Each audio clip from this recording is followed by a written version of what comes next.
श्मशान में अग्नि धधक रही है, लकड़ियां चटक रही हैं और मंत्रों की गूंज वातावरण को और रहस्यमयी बना रही है। परिवारजन आंसुओं से भरे खड़े हैं, लेकिन इसी बीच पंडित एक लंबी बांस की लकड़ी उठाता है और शव की खोपड़ी पर 3 बार प्रहार करता है। हर प्रहार के साथ गूंजती है एक कड़क आवाज, टुक टुक टुक। यह दृश्य देखने वाला हर व्यक्ति अंदर से सिहर उठता है, क्योंकि यह सिर्फ हड्डी टूटने की आवाज नहीं है, बल्कि इसके पीछे छुपा है आत्मा की मुक्ति का रहस्य। लेकिन क्या आपने कभी सोचा है, शव की खोपड़ी पर ही प्रहार क्यों किया जाता है? क्यों ठीक 3 बार ही डंडा मारा जाता है? और अगर यह कपाल क्रिया न की जाए तो आत्मा का क्या होता है? हिंदू धर्म में इस प्रक्रिया को कपाल क्रिया कहा जाता है और गरुड़ पुराण से लेकर धर्मशास्त्र तक इसमें ऐसे गुप्त रहस्य बताए गए हैं जिन्हें जानकर आपकी दृष्टि मृत्यु और मोक्ष दोनों के बारे में हमेशा के लिए बदल जाएगी। हिंदू धर्म मानता है कि मृत्यु केवल देह का अंत है, आत्मा का नहीं। देह 5 तत्वों से बनी है, पृथ्वी, जल, अग्नि, वायु और आकाश।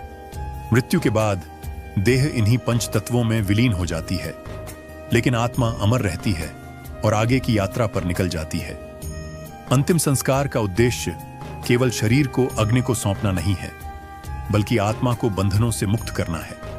और इसी मुक्ति का सबसे निर्णायक चरण है कपाल क्रिया। गरुड़ पुराण कहता है, कपाल भेदनम मृतस्य मुक्तिद्वारम प्रबोधयेत, अर्थात मृतक के कपाल का भेदन आत्मा के मुक्ति द्वार को खोल देता है। मानव शरीर की हड्डियों में सबसे मजबूत होती है खोपड़ी। अग्नि जब पूरे शरीर को जलाती है तो बाकी अंग जल्दी भस्म हो जाते हैं, लेकिन खोपड़ी अक्सर लंबे समय तक जलती रहती है। अगर यह पूरी तरह न जले तो माना जाता है कि आत्मा का बंधन अधूरा रह जाता है। कपाल क्रिया के द्वारा खोपड़ी को तोड़ा जाता है ताकि अग्नि अंदर तक पहुंच सके और आत्मा का देह से अंतिम संबंध टूट जाए। यह केवल शारीरिक प्रक्रिया नहीं है, यह आत्मा की यात्रा का वह क्षण है जब उसे उसके अगले लोक की ओर जाने के लिए मुक्त किया जाता है। अब सबसे बड़ा प्रश्न, 3 प्रहार ही क्यों? यह कोई संयोग नहीं है, बल्कि गहरी प्रतीकात्मकता है। 3 लोक, भूलोक, भूवरलोक, स्वरलोक। प्रहार आत्मा को इन तीनों लोकों की सीमाओं से पार करने का संकेत है। त्रिदेव, ब्रह्मा, विष्णु, महेश। प्रहार के साथ त्रिदेव का आह्वान माना जाता है। 3 गुण, सत्व, रज और तम। आत्मा इन गुणों में बंधी रहती है, कपाल क्रिया इनका नाश कर देती है। कल्पना कीजिए, आप श्मशान में खड़े हैं, धधकती चिता, गूंजते मंत्र और उसके बीच यह कपाल क्रिया। परिवारजन का दिल कांप उठता है, लेकिन यह प्रहार ही है जो आत्मा को आगे की यात्रा पर भेजता है।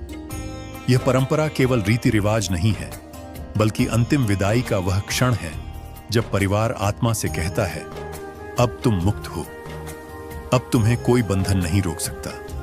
और यहीं से शुरू होती है कपाल क्रिया के गहरे रहस्यों की अगली परत। क्या होगा अगर यह क्रिया अधूरी रह जाए? आत्मा पर इसका क्या प्रभाव पड़ता है? गरुड़ पुराण कहता है कि कपाल क्रिया आत्मा की मुक्ति के लिए उतनी ही आवश्यक है जितना दाह संस्कार स्वयं, क्योंकि मृत्यु केवल शरीर की समाप्ति है, आत्मा की नहीं। आत्मा का अगला जन्म, अगला मार्ग और अगला लोक सब इसी क्षण के कर्मों पर निर्भर करते हैं। लेकिन अब प्रश्न है, अगर कपाल क्रिया अधूरी रह जाए या बिल्कुल न की जाए तो क्या होता है? शास्त्रों में कहा गया है कि अगर शव की खोपड़ी अग्नि से पूरी तरह भस्म न हो और कपाल क्रिया न की जाए तो आत्मा का देह से संबंध अधूरा रह जाता है। आत्मा को अपने अगले जन्म की ओर जाने के लिए जिस मार्ग की आवश्यकता है वह मार्ग बंद रह सकता है। गरुड़ पुराण प्रेतकल्प अध्याय में उल्लेख है, कपालम यत्र न भिद्येत तत्रात्मा गच्छति न क्वचित, भ्राम्यते तू तदा देहि यावत कालम न भिद्यते। अर्थात जिस शव का कपाल न फोड़ा जाए उसकी आत्मा भटकती रहती है जब तक कि वह किसी प्रकार मुक्त न हो जाए। यही कारण है कि हिंदू धर्म में पंडित यह सुनिश्चित करता है कि कपाल क्रिया पूरी विधि से हो। गरुड़ पुराण एक और गहरा रहस्य बताता है, अगर खोपड़ी अधूरी जली रहे तो अगले जन्म में आत्मा का विकास भी अधूरा रह जाता है। इसका मतलब है कि नया जन्म अविकसित रूप में हो सकता है। यही कारण है कि कपाल क्रिया को आत्मा के पूर्ण विकास का द्वार माना गया है। यह प्रहार केवल शारीरिक प्रक्रिया नहीं, बल्कि आत्मा के अगले जन्म की पूर्णता की गारंटी है। अब यदि व्यावहारिक कारणों से देखें तो भी यह बिल्कुल तर्क संगत है। खोपड़ी मानव शरीर की सबसे मजबूत हड्डी है। जब तक वह पूरी तरह न टूटे, अग्नि भीतर तक नहीं पहुंचती। अंदर गैस और वायु बंद रह सकती है, जिससे शव अधजला रह जाए। इसीलिए बांस या लकड़ी से प्रहार करके यह सुनिश्चित किया जाता है कि अग्नि पूरे शरीर को भस्म कर दे और आत्मा मुक्त हो जाए। लोक कथाओं और परंपराओं में कई बार कहा गया है कि जिन मृतकों की कपाल क्रिया अधूरी रह जाती है, उनकी आत्मा प्रेत रूप में भटक सकती है। कहा जाता है कि ऐसे मृतकों की आत्माएं अपने प्रियजनों के आसपास मंडराती रहती हैं। बेचैनी और अधूरापन उन्हें चैन नहीं लेने देता। यही कारण है कि परिवारजन इस क्रिया को करते समय कांप उठते हैं, क्योंकि वे जानते हैं कि यह केवल एक लकड़ी का प्रहार नहीं, बल्कि आत्मा की मुक्ति की चाबी है। कपाल क्रिया में केवल खोपड़ी को तोड़ना ही उद्देश्य नहीं है। 3 बार प्रहार करने के पीछे गहरी प्रतीकात्मकता है। पहला प्रहार शरीर और आत्मा के अंतिम बंधन को तोड़ता है। दूसरा प्रहार आत्मा को 3 गुणों सत्व, रज और तम से मुक्त करता है। और तीसरा प्रहार आत्मा के लिए स्वर्ग या मोक्ष का मार्ग खोल देता है। हिंदू शास्त्र कहते हैं कि आत्मा शरीर से कई मार्गों से निकल सकती है, लेकिन सबसे श्रेष्ठ मार्ग है ब्रह्मरंध्र, यानी सिर का शीर्ष।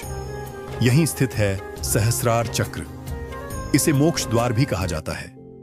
साधक और योगी आजीवन साधना करते हैं ताकि मृत्यु के समय आत्मा इसी द्वार से निकले।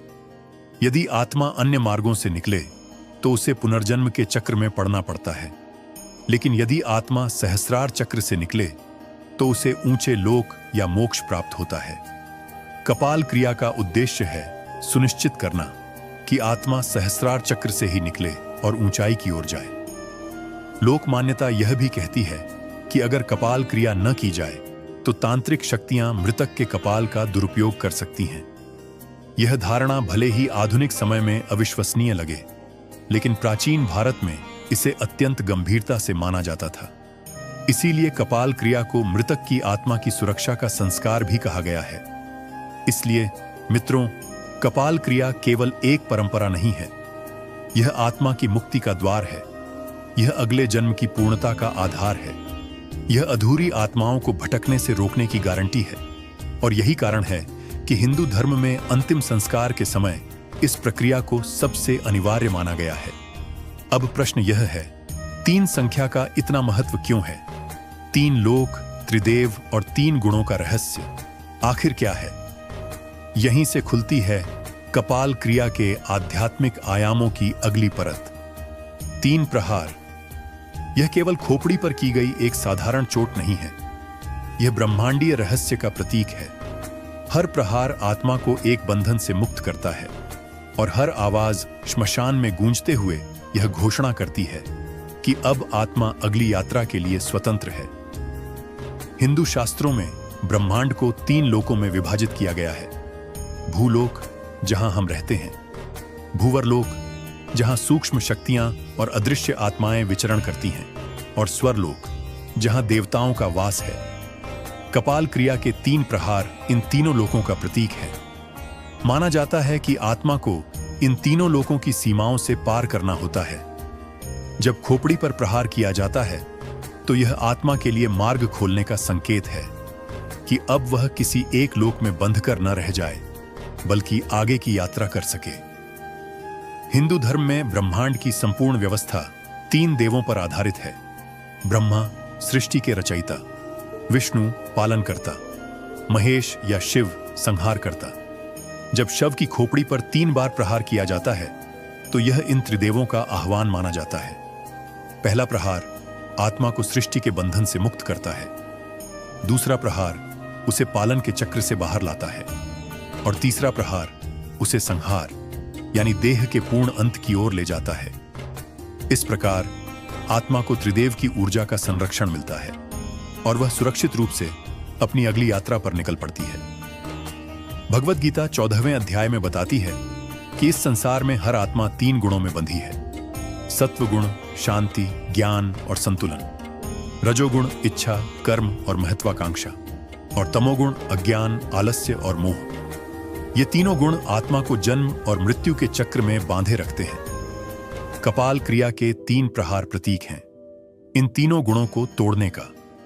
पहला प्रहार तमोगुण को तोड़ता है ताकि आत्मा अंधकार से मुक्त हो।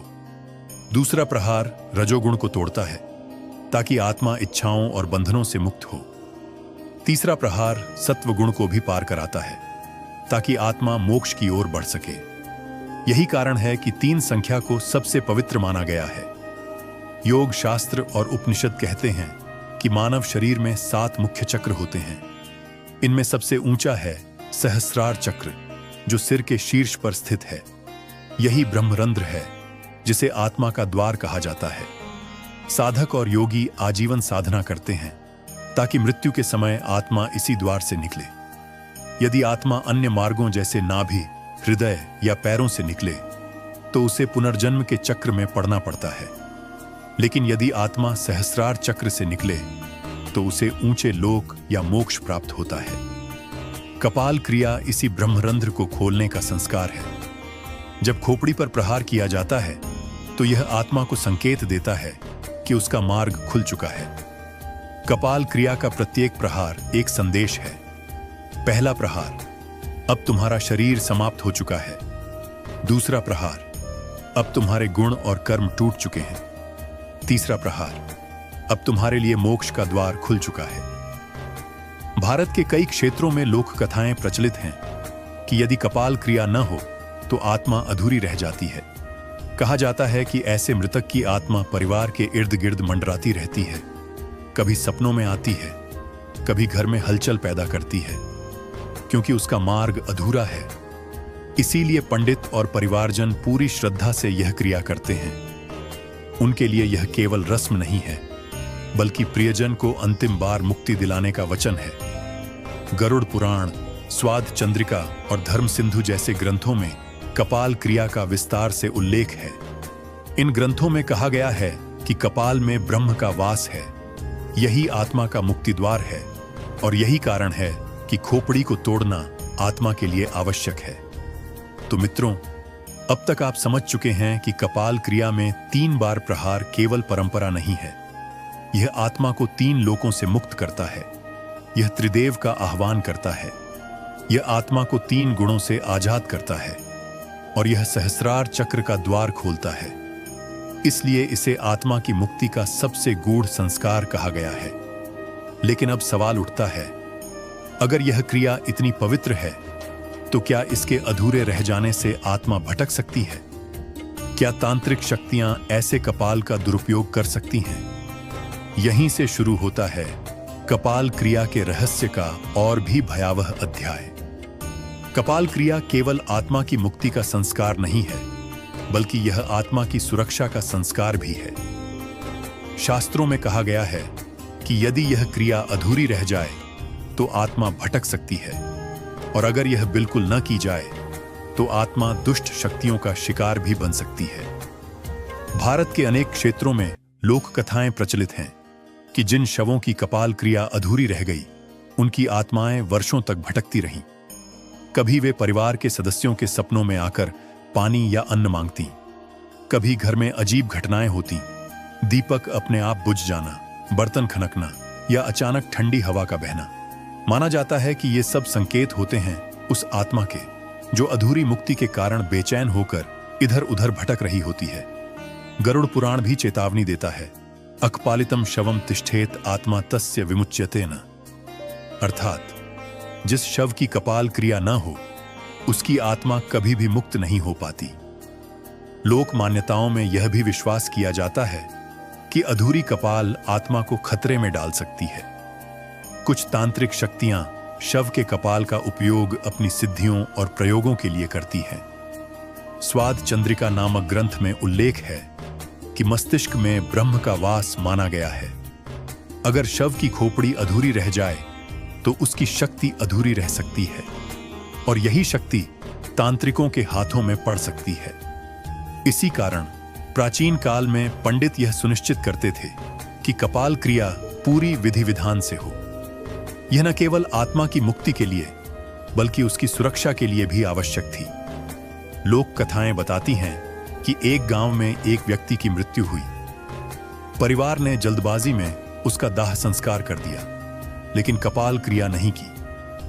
कुछ दिनों बाद परिवार के लोगों ने अजीब अनुभव करने शुरू किए। रात को खिड़कियां अपने आप खुल जाना, मृतक की आवाज सुनाई देना और कभी-कभी घर के कोनों में उसकी परछाई दिखाई देना।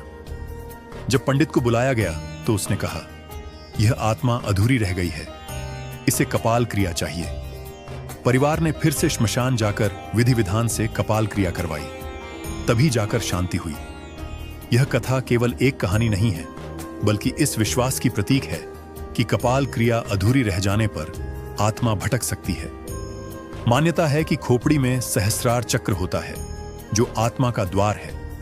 अगर यह द्वार बंद रह जाए तो आत्मा शरीर से पूर्ण रूप से निकल नहीं पाती। यही कारण है कि चिता की लपटों के बीच भी पंडित यह सुनिश्चित करता है कि लकड़ी से प्रहार करके यह द्वार खोला जाए। यानी कपाल क्रिया आत्मा के लिए अंतिम कुंजी है। कल्पना कीजिए, अगर आत्मा का द्वार बंद रह जाए तो क्या होगा? वह न तो पूरी तरह जीवितों की दुनिया में रह सकती है और न ही पूरी तरह अगले लोक में जा सकती है। ऐसी आत्माएं अटकी हुई आत्माएं कहलाती हैं। उनका स्वभाव क्रोधित और बेचैन हो जाता है, क्योंकि वे अधूरी स्थिति में बंध जाती हैं। शास्त्रों में इन्हें प्रेत योनि कहा गया है और माना जाता है कि प्रेत योनि में रहना आत्मा के लिए सबसे पीड़ादायक होता है। हिंदू संस्कृति में यह भी कहा गया है कि कपाल क्रिया मृतक के सबसे निकट संबंधी द्वारा की जानी चाहिए, आमतौर पर पुत्र द्वारा, क्योंकि यह केवल एक धार्मिक कर्म नहीं है, बल्कि परिवार की ओर से आत्मा को अंतिम विदाई है।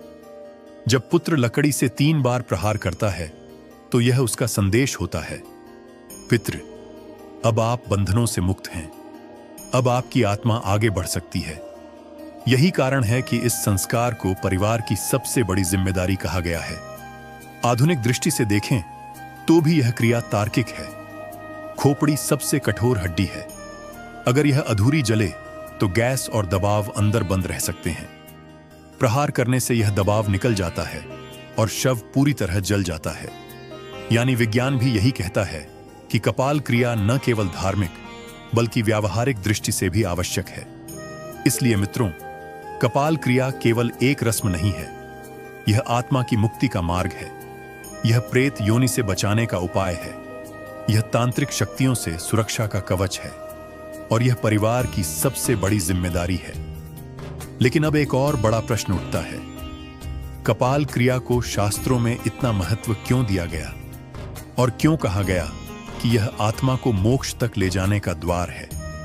अब हम जानेंगे कि यह संस्कार केवल मुक्ति ही नहीं बल्कि मोक्ष के मार्ग से कैसे जुड़ा है।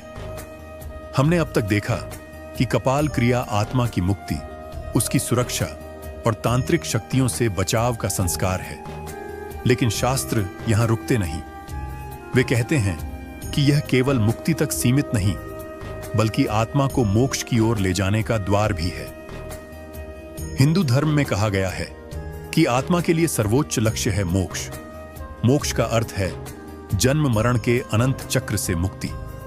जब आत्मा शरीर छोड़ती है तो उसे या तो पुनर्जन्म मिलता है या स्वर्ग नरक के लोक मिलते हैं।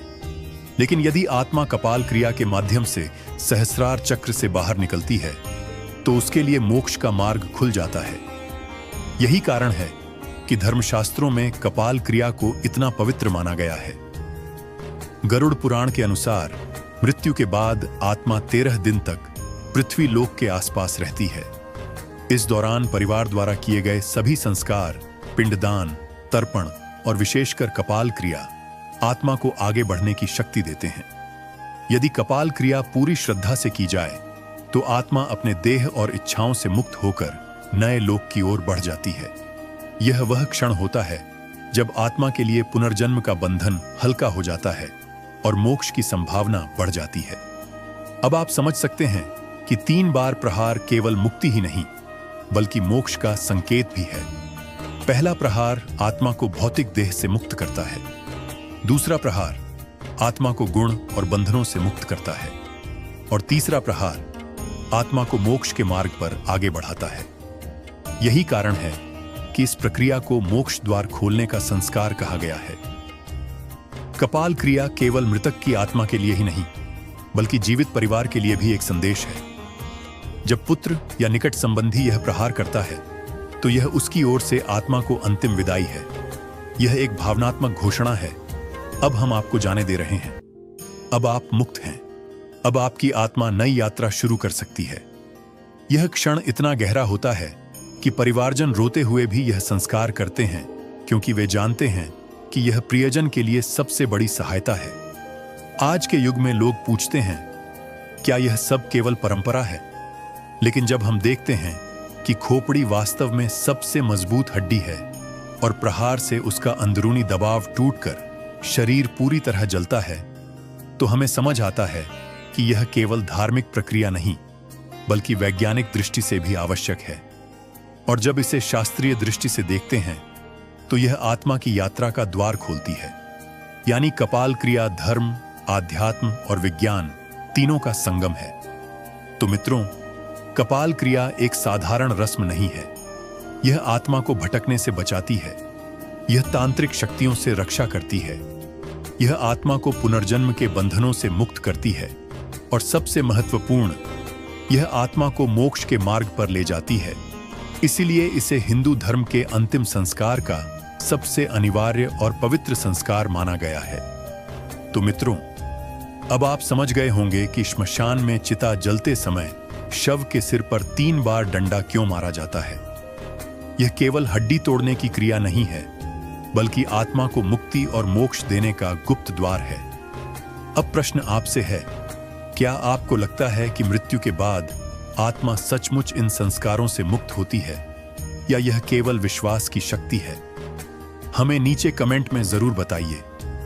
अगर यह ज्ञान आपको गहरा और उपयोगी लगा हो, तो इस वीडियो को लाइक और शेयर जरूर करें, ताकि और लोग भी हिंदू धर्म के इन गुप्त रहस्यों को समझ सकें। और अगर आप गरुड़ पुराण, मृत्यु के बाद की आत्मा की यात्रा और हिंदू धर्म के रहस्यमय संस्कारों के बारे में और जानना चाहते हैं, तो चैनल को अभी सब्सक्राइब करें। याद रखिए, जीवन का अंत केवल देह का है, आत्मा का नहीं। और कपाल क्रिया आत्मा को उसकी अंतिम मंजिल की ओर बढ़ाने का संस्कार है।